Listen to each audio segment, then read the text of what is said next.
Por gentileza, abram a Bíblia no capítulo 17 de Apocalipse. Amém. Palavra do Senhor. Você pode se sentar. Nos tempos de João, nós sabemos que o olho do furacão das perseguições era a própria cidade de Roma, a capital do império. João, mais uma vez, usa essa metáfora de uma prostituta para apontar as motivações da morte de Roma, do sucumbir de Roma, e passa depois a descrever os resultados imediatos da sua grande queda. Isso vai se descrever entre o capítulo 17, versículo 1, que nós lemos, até o capítulo 19, versículo 10. É todo um episódio, é um bloco. E lá, depois desse trecho, é que ele vai descrever a vitória final do Cordeiro, manifestada nas bodas do Cordeiro. Corria o ano de 1859, quando um autor inglês chamado Charles Dickens, já traduzido em muitas versões diferentes e adaptado de muitas formas, até a Disney já adaptou, né? Inclusive, tem um sujeito que é muito rico, pão duro, muito mau, que inspirou até o Tio Patinhas depois. O Sr. Scrooge, não sei se vocês já ouviram. Mas ele era cristão também, e ele escreve a sua obra mais elevada, que ele próprio diz que foi a melhor obra que ele escreveu, Um Conto de Duas Cidades. E nessa obra ele explora um momento histórico que foi a Revolução Francesa, faz isso de modo magistral, fez uma pesquisa muito profunda para isso. E ele, nesse texto, que ele se isenta de falar nomes e de tomar partidos do que tinha acontecido, partidos políticos, ideológicos, do que tinha acontecido na Revolução Francesa, ele fala do medo, da inconstância psicológica, da insegurança, da naturalidade com que as pessoas durante a Revolução Francesa passaram a conviver com a morte. Em cerca de 1 ano e meio foram 40 mil pessoas na guilhotina. Você sabe o que é isso? A tal ponto que às vezes a guilhotina ficava cega e as pessoas ficavam agonizando sem conseguir morrer direito. Era uma pessoa atrás da outra, a morte se tornou comum. Não estou falando do Rio de Janeiro do século XXI. Estou falando da Revolução Francesa, da aclamada Revolução Francesa.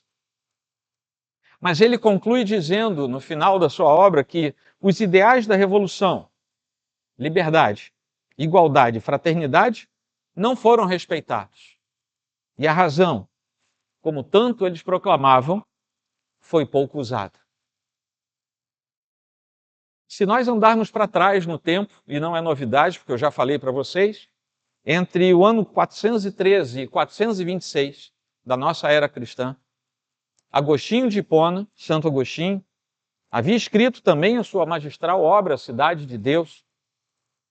E nessa obra, ele faz uma comparação opositiva entre duas cidades, Jerusalém e Babilônia.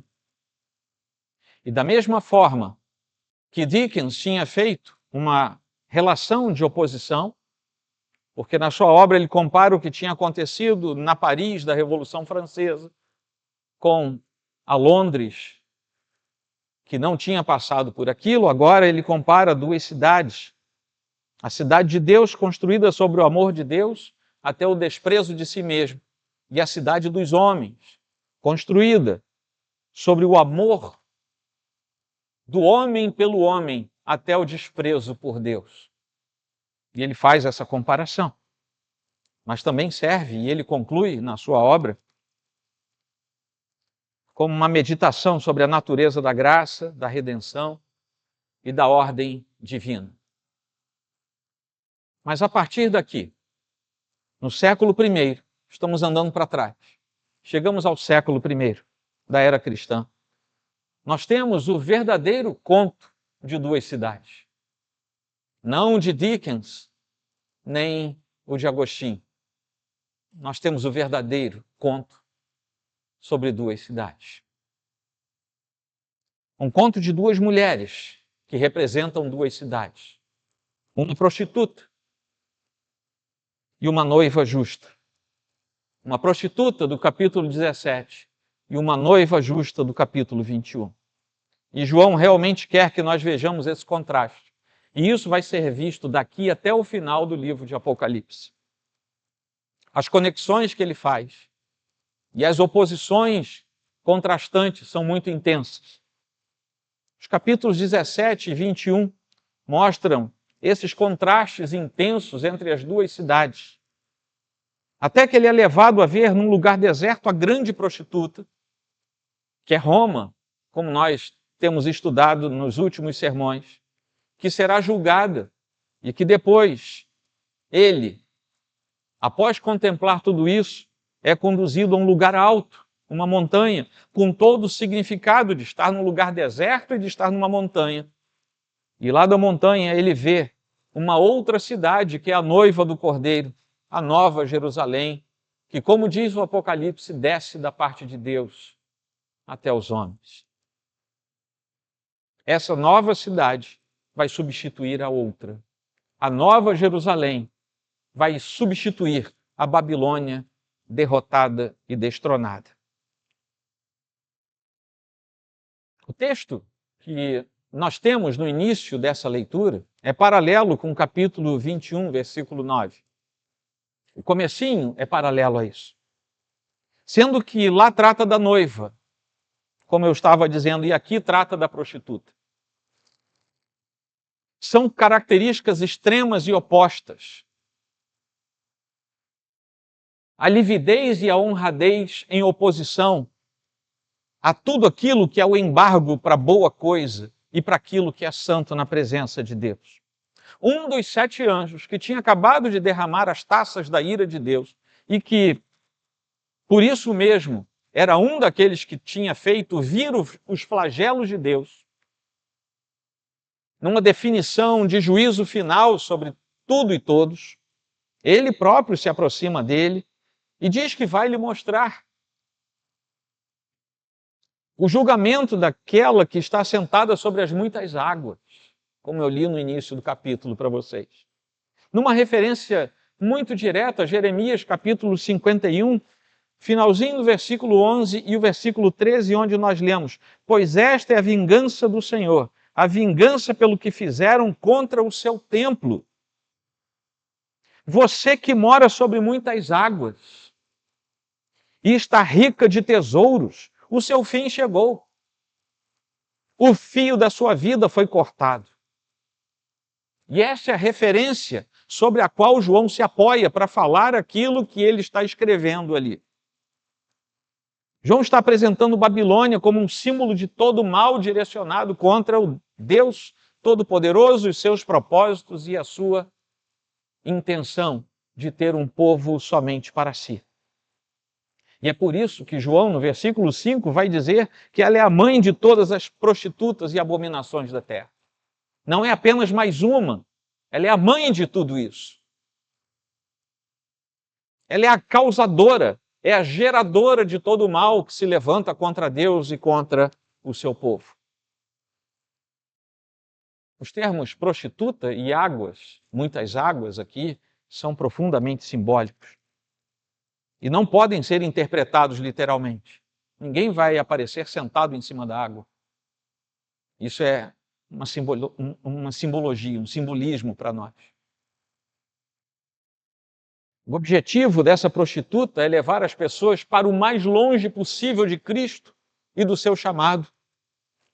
Porque lá depois nós vamos ver que a Nova Jerusalém é a representação eterna e perfeita da própria igreja que é constituída aqui enquanto nós somos chamados pelo Senhor. E a grande prostituta é a oposição direta à igreja, porque enquanto a igreja chama para perto de Cristo, a grande meretriz, a grande prostituta, aquela Babilônia, faz de tudo para levar para longe de Cristo. Esse é o trabalho de Satanás e todos os seus funcionários. Afastar as pessoas de perto de Deus. Alijá-las de Cristo. É o oposto exato da igreja. João continua e explica que muitas águas, lá no versículo 15 ele começa a explicar isso, as muitas águas quer dizer povos, multidões, nações e línguas de todo o mundo. Era difícil entender o que o anjo estava falando, É por isso que até o versículo 6 é simples apresentação. O cenário é mostrado, os personagens são apresentados. A partir do versículo 7, existe uma intenção angélica de mostrar, interpretar, explicar tudo aquilo que foi apresentado inicialmente. São ondas, todas essas, muitas águas, são ondas agitadas de uma humanidade controlada por essa infame prostituta, que desde a queda se levanta contra Deus, contra tudo que é de Deus e contra o seu povo. Essas muitas águas são o mundo caído sob o poder tenebroso das forças malignas da Babilônia. Tudo isso é guiado de forma obtusa por forças dominadoras desse mundo caído e tenebroso, como nós vemos lá em Efésios, capítulo 6, na pena do apóstolo Paulo. Mas como o próprio livro de Apocalipse também nos revela, haverá um tempo de um aumento exponencial de tudo isso que se levanta contra Deus e contra o seu povo. Quando João chega, ele tem a visão da mulher vestida de púrpura e de escarlate. Vocês lembram de Lídia, aquela mulher com quem Paulo se encontra? Vocês lembram dela? Pois ela era uma mercadora de púrpura. Ela era uma empresária do seu tempo, uma mercadora de púrpura. Púrpura era um tom vermelho muito intenso, quase vinho, um lilás forte, um quase vinho, com que se tingiam roupas na antiguidade. Era caríssimo, era tão caro que os nobres às vezes não conseguiam comprar roupas tingidas de púrpura. Os senadores do Senado romano costumavam ter uma faixa de púrpura, porque era caro demais ter um manto de púrpura. Mas vocês lembram do manto de Jesus? Deixa aí para vocês pensarem para depois, tá bom? Era caro.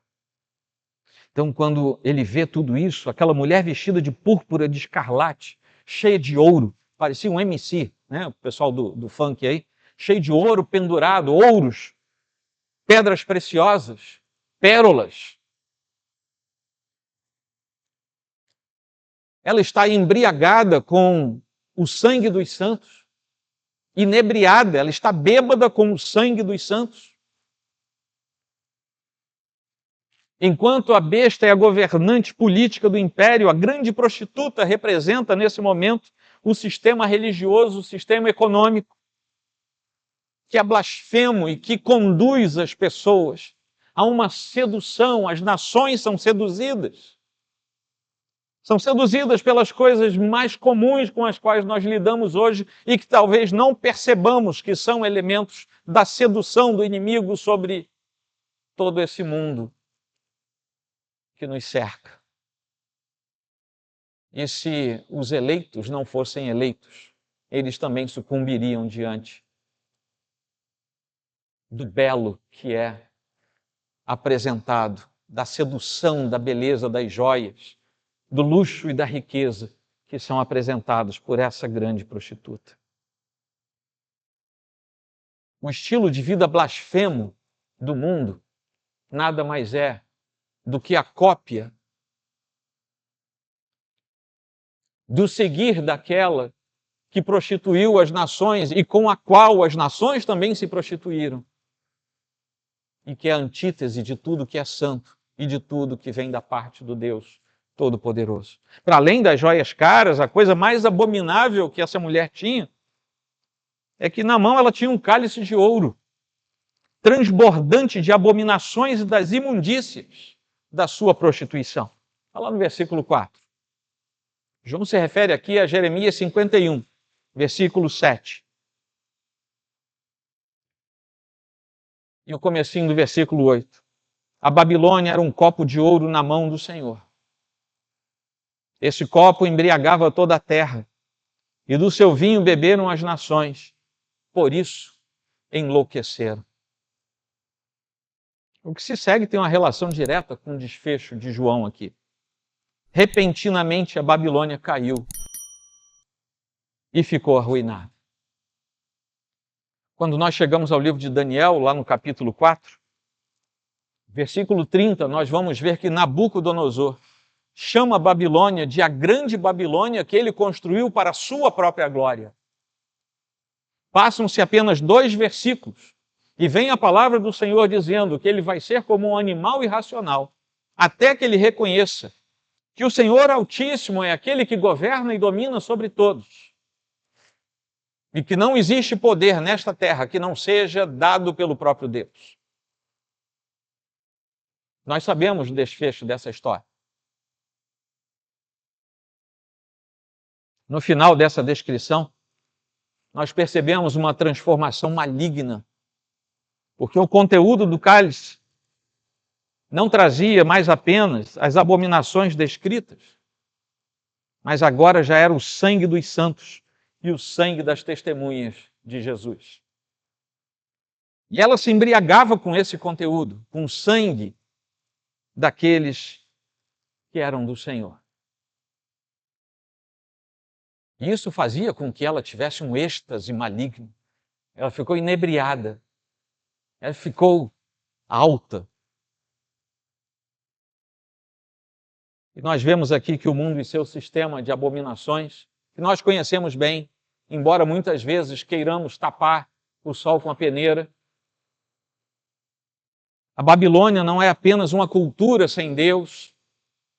E aqui a gente precisa pôr um fim naquela história pernóstica que muitas vezes nos foi dada, que a cultura é uma coisa inocente. A cultura é trabalhada por quem está trabalhando na cultura. Portanto, não existe algo chamado de cultura inocente. Existe cultura trabalhada por quem é filho de Deus e cultura trabalhada por quem não é filho de Deus. A cultura não é um ser, mas a Babilônia não é apenas a representação de uma cultura sem Deus, é a representação de uma cultura contra Deus e contra o seu Cristo.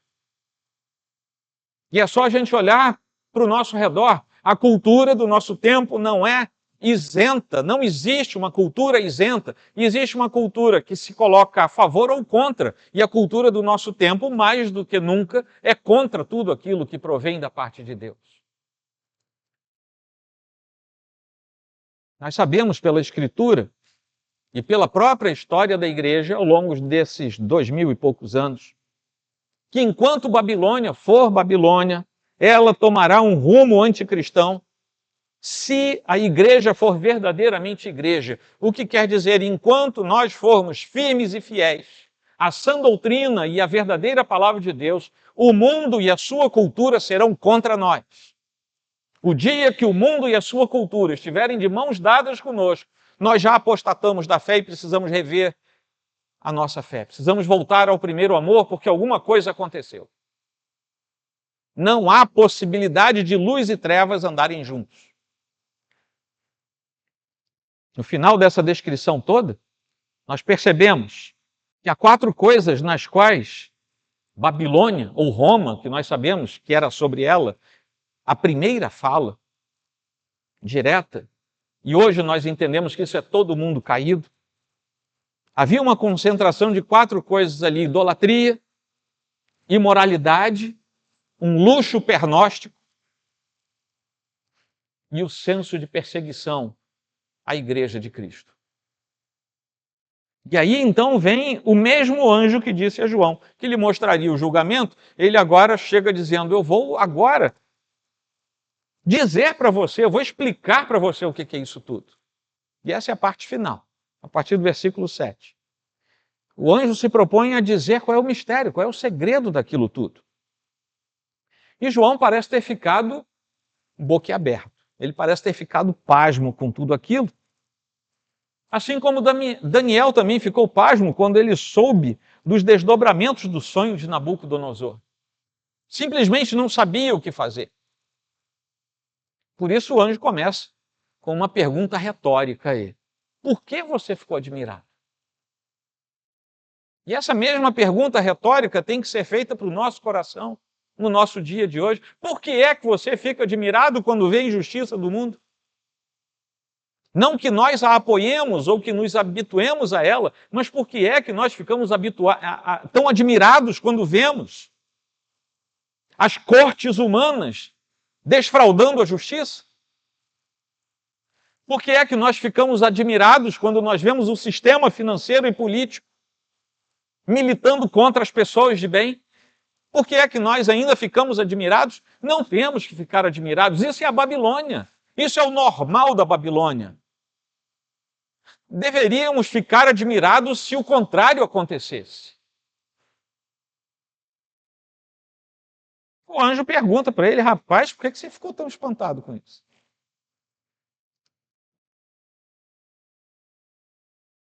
João, nesse momento, ele deveria entender o poder blasfemo da besta. Era isso que o anjo queria explicar aí. Porque a besta queria ser igual a Deus. Mais uma vez, ela queria ser igual a Deus. E João precisava saber qual era a punição que seria dado tanto à mulher quanto à besta, que receberia uma punição justa da parte de Deus. Mas interessante que João diz: eu vou contar o mistério disso aí, vou contar o segredo para vocês. Mas ele não começa falando da mulher, ele começa a falar da besta. Era e não é mais, está para emergir do abismo, caminha para a destruição. E mais uma vez a besta se esforça para usurpar o lugar que é de Deus e exclusivamente de Deus. Nós temos vários episódios, desde o primeiro capítulo de Apocalipse até aqui, em que eu falei para vocês, é a manifestação de um ser maligno que quer usurpar o lugar do Deus Santo Todo-Poderoso.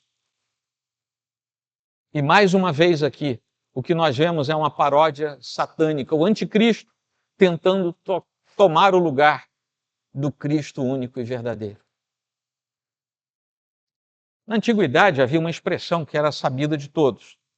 Ali entre o primeiro, segundo século antes de Cristo até o terceiro depois de Cristo, mais ou menos, se usava muito uma expressão Roma Septicolis, que quer dizer a Roma de 7 colinas. Porque embora geograficamente se tenham lá certas dúvidas se tem mesmo 7 colinas, se Roma foi plantada sobre 7 colinas, o fato é que, pelo menos na mitologia, ela foi plantada sobre 7 colinas. Não há chance de João estar falando de outra cidade. Ele está falando de Roma. É a cidade das 7 colinas, todo mundo sabia do que ele estava falando. Não precisava ninguém contar a história, porque as pessoas estavam dentro da história naquele tempo, falando sobre essa cidade. E os 7 reis aqui representam o número pleno, o número total de todos os reinos do tempo escatológico. Não vá para esse texto tentando descobrir quem era o primeiro, o segundo ou o terceiro. Essa é a plenitude dos reinos escatológicos, que lá em Daniel nós temos a confirmação de que é disso que se trata aqui. 7 impérios mundiais anti-Deus. Se fôssemos usar a terminologia neotestamentária, 7 governos mundiais anticristãos. E nós sabemos quais eram.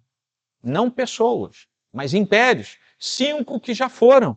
A antiga Babilônia, a Assíria, a nova Babilônia, os Medo-Persas e os Greco-Macedônios. Um que era. Quem era? Roma. Estava dentro de Roma. 5 que já foram, um que era. E quem vai ser? Não sei. Se você souber, me diz. Eu não sei. Mas o fato é que a intenção de João não é tanto identificar quem era, mas era dizer uma coisa: ainda vem um, mas ele vai durar pouco. Isso é uma palavra de sustento para os filhos de Deus que estão na iminência de saber que tudo vai piorar nessa Babilônia em que nós estamos. Porque o que o Senhor diz é: vai piorar, mas quando piorar, mantenham-se firmes, porque vai durar pouco. É rápido. E aquele que era o 8º, na verdade faz parte dos 7. Tem uma conta aqui que a gente não sabe fazer direito. Mas a intenção de João é fixar na nossa mente: vai ser rápido, vai durar pouco, porque o Senhor já está resolvendo tudo para o seu povo. Aí chega um episódio em que o anjo revela o significado das muitas águas e da condenação da prostituta, afirmando que as nações que antes a apoiavam se voltarão contra ela e a destruirão. E a visão aqui é muito parecida com uma guerra civil. Eu não sei se a minha visão é plástica demais, mas quando eu li isso aqui, parece uma guerra civil. Quando nós lemos lá em Apocalipse 6, versículos 3 e 4, nós vemos assim: quando o Cordeiro, e é daqui que ele tira essa fala do capítulo 17, quando o Cordeiro quebrou o segundo selo, ouviu o segundo ser vivente dizendo: venha! E saiu outro cavalo que era vermelho, e ao seu cavaleiro foi dado poder para tirar a paz da terra e fazer com que os homens matassem uns aos outros. Confronto interno. Também lhe foi dada uma grande espada. E se a gente andar para trás, vendo o que o profeta Ezequiel disse, capítulo 38, versículo 21, convocarei a espada contra Gog em todos os meus montes, diz o Senhor Deus. A espada de cada um se voltará contra o seu próximo. Conflitos internos. Desses dois textos, João tira o que ele escreveu no capítulo 17. E a razão disso é que a besta e os 10 reis odeiam a prostituta. Mas não eram amigos? Eles vão se levantar contra ela e vão devastá-la por completo, vão deixá-la queimada, nua. Vão comer as suas carnes. São falas de uma visualização terrível. Chegará o tempo em que essa trindade profana destruirá a própria Babilônia, porque o versículo 17 nos diz: porque Deus incutiu no coração deles que realizem o seu propósito. Deus governa todas as coisas e o faz de modo tão intenso que ele incute na mente e no coração dos próprios aliados que venham destruir aquela mulher que é chamada aqui de a grande prostituta. A soberania absoluta de Deus, que é total sobre todas as coisas, mostra-se assim, inclusive sobre o reino e o domínio do inimigo. Não há nada que fuja ao seu governo. Até mesmo as mais intenções dos poderes cósmicos mais distantes de nós servem, em última instância, aos propósitos de Deus. E esse Deus Todo-Poderoso haverá de julgar todas as nações, porque isso faz parte do seu poder e do seu intuito eterno. Finalmente, aparece o propósito final de todas as coisas. Está lá no versículo 16. Para que se cumpram as palavras de Deus. Toda a Bíblia aponta para o fato de que nós somos pecadores. Jesus Cristo é o único caminho para nos salvar. Existem forças espirituais que militam contra Deus e contra a igreja. Mas toda a Bíblia também diz que essas forças serão vencidas pelo poder do Senhor. E que ao final de tudo, nós estaremos na presença eterna do Senhor. E isso para todo sempre. E o Senhor é o vencedor sobre tudo e sobre todos. Para que se cumpram as palavras de Deus. E vem então a declaração de quem é a mulher. A grande cidade está lá no finalzinho. A grande cidade que domina sobre os reis da terra. Sobre ela, que é chamada de a grande Babilônia, como será a sua ruína definitiva, como será a sua destruição final e total, João vai falar no próximo capítulo, capítulo 18. Então não perca o próximo capítulo, domingo que vem. Mas vamos tirar algumas conclusões e fazer algumas breves aplicações para nós. O deserto aparece na Bíblia inteira e aparece no livro de Apocalipse. O deserto é um lugar de tentação, de tribulação, de sofrimento, mas é um lugar de escape também. Essas duas balanças diferentes, esses dois pratos diferentes da balança, aparecem ao longo de toda a Escritura quando nós vemos a ideia do deserto.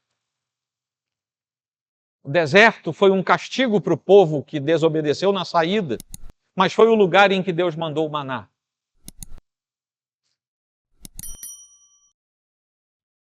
É um lugar apresentado também no Apocalipse em que sempre haverá perigos e muitos riscos.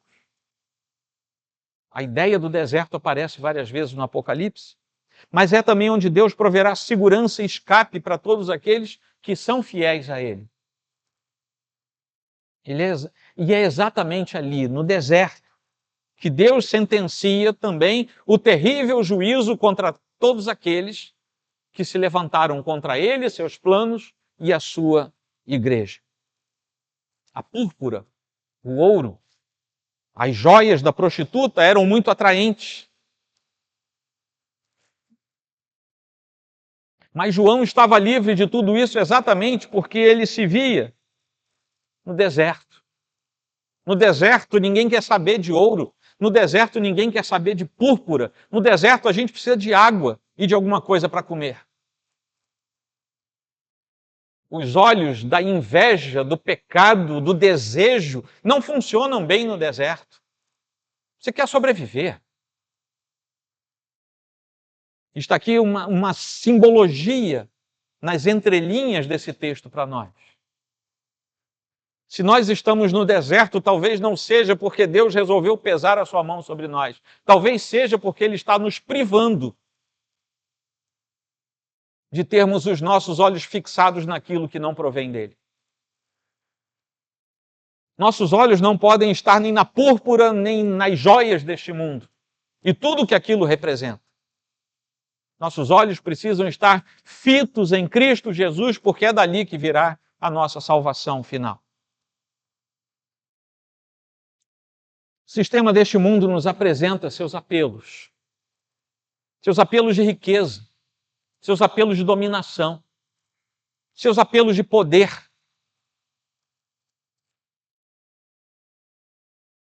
Seus apelos de fazer aquilo que o próprio coração quer, independendo de saber qual é a vontade de Deus. Mas é no deserto da nossa peregrinação que Deus cuida de nós, e é nesse deserto que nós veremos o juízo do Senhor, recaindo sobre todo esse sistema de corrupção e de pecado. No deserto somos guardados, mesmo com dificuldades. E no deserto veremos o peso da mão de Deus se levantando sobre todo aquele que se opõe à santidade de Deus. Amém? Segundo, a Babilônia de nossos dias representa todo um sistema corrompido.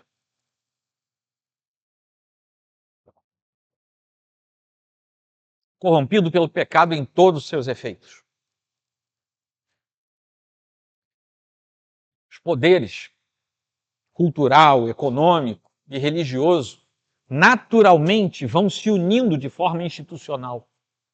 Eles vão se amalgamando, eles vão se dando as mãos. Enquanto Deus não disser, levantem-se e matem Babilônia, eles vão andar com Babilônia. É só no final que Deus manda. É só no final que Deus coloca isso no coração deles. Por enquanto, todo esse sistema corrompido faz parte de uma só questão institucional. São todos contra Deus. Como se Deus fosse alguém mensurável dessa maneira. Ao longo das eras, tudo isso vem acontecendo e nós precisamos entender que aquilo que nós vemos como Babilônia no Apocalipse já está entre nós, e isso desde a queda. Não é desde o século passado, não é desde a Revolução Francesa, porque falamos nela hoje, não é desde, quando o homem aprendeu a usar o fogo, não. É desde que o homem se afastou de Deus por causa do pecado.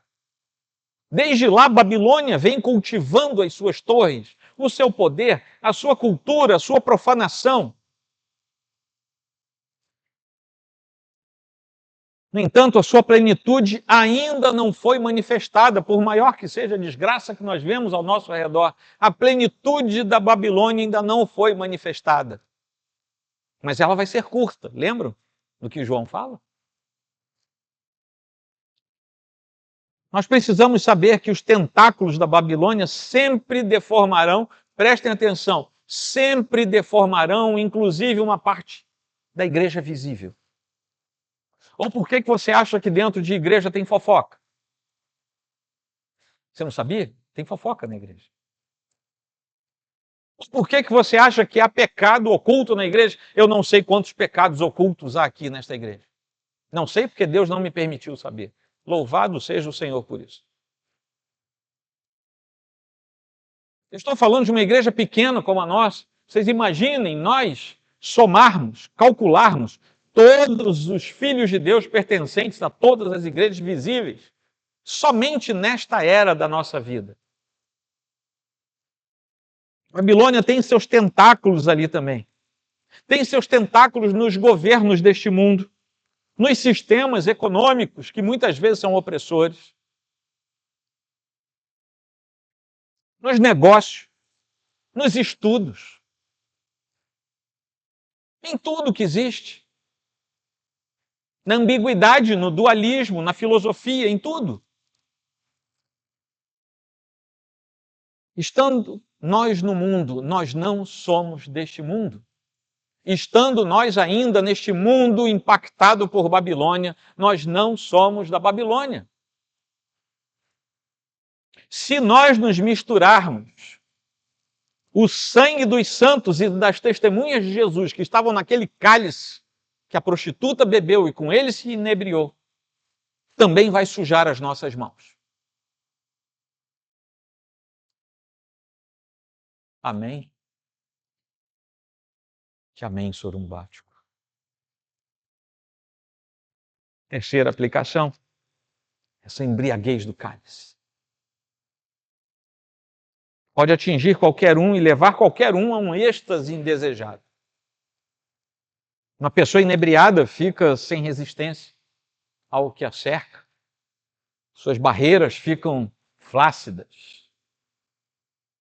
Não tem uma vontade muito bem definida, delimitada. Não tem capacidade de se opor à influência destrutiva que a cerca. E essa é a tentativa constante daquela que é a grande prostituta. O sistema que nos cerca não descansa e quer todo o tempo laçar o coração daqueles que são filhos de Deus e que ainda têm algum tipo de ingenuidade espiritual. Quer trazer as suas abominações, que muitas vezes e não raramente brilham como se fossem joias. São atraentes.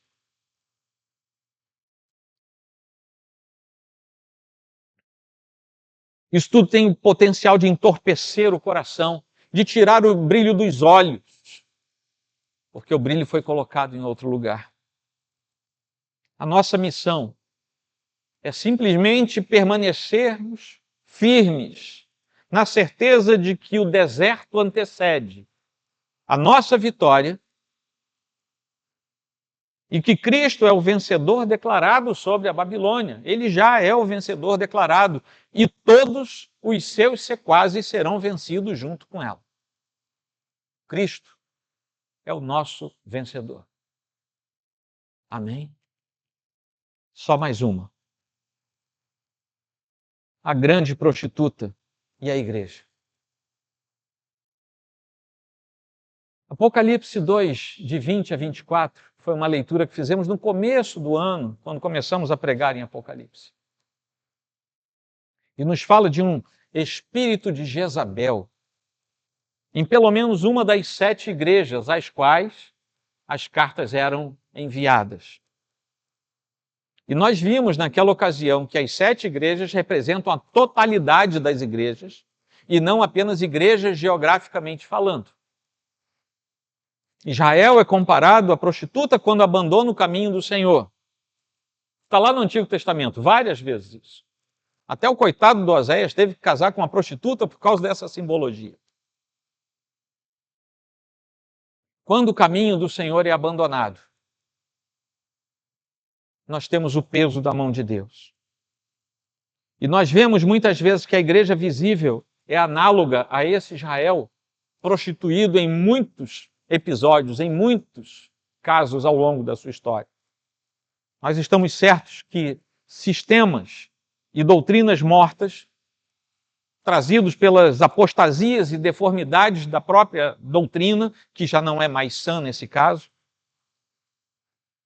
assim como falsas ideologias, paganismo e princípios mundanos e anticristãos, promovem um desserviço constante no seio da igreja atual.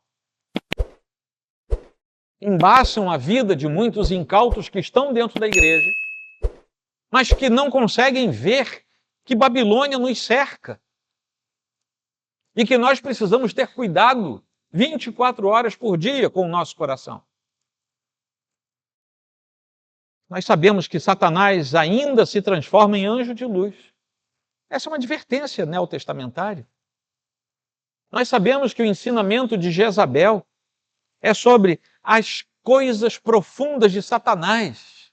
Está lá no capítulo 2, versículo 24. O que é isso? São aquelas coisas que parecem inteligentes. São as coisas profundas que todo mundo que quer parecer inteligente diz, é isso que eu quero. Teologia liberal começou assim, gente. Os grandes acadêmicos falando uma verborragia teológica e todo mundo, como é que ninguém tinha pensado nisso? As coisas profundas de Satanás, as coisas que parecem inteligentes, perspicazes, ao passo que afastam de Cristo e afastam Cristo do seu lugar na igreja. E tudo começa porque a igreja de Tiatira, essa lá do capítulo 2, versículo 20 a 24, tinha tolerado que uma tal de Jezabel, que se dizia profetisa, ensinasse na igreja e seduzisse a igreja do Senhor com seus falsos ensinamentos. E diz lá no versículo 20 que ela levou aquela igreja a praticar a prostituição. Vejam como é que os textos estão encaixados. Em outras palavras, e aqui eu termino, Satanás continua tentando interromper a missão da igreja. As suas armas são exatamente as mesmas sobre as quais a Bíblia nos adverte. A prostituição em tudo que diz respeito à obra de Cristo na igreja. Amém? Vamos ficar de pé. Senhor Deus, estamos diante da Tua presença e nós sabemos que isso é verdade por causa da Tua promessa. Agora, Senhor Deus, nós pedimos que a Tua palavra nos corrija, que a Tua palavra nos permita estar alertas, não distraídos. Se nesta noite, Senhor, entrou alguém aqui sem conhecer Jesus Cristo, essa pessoa está na Babilônia e será destruído junto com a Babilônia. Mas ainda há tempo. O chamado do Evangelho hoje é de convite, ainda não de juízo. E por isso eu te peço que não saia ninguém daqui sem te conhecer como único e suficiente Salvador, Senhor Deus, aquele que nos guarda e protege. Também, ó Deus, sobre nós, teus filhos, desperta o nosso coração e faz de nós com que a tua boa condução venha sobre a nossa vida e que nós sejamos alvo do teu carinho e do teu amor. É assim, Senhor Deus, que nós oramos, que nós nos rendemos a Ti sobre essa palavra e pedimos que o nosso coração seja disposto em Tua presença. Em nome de Jesus Cristo. Amém.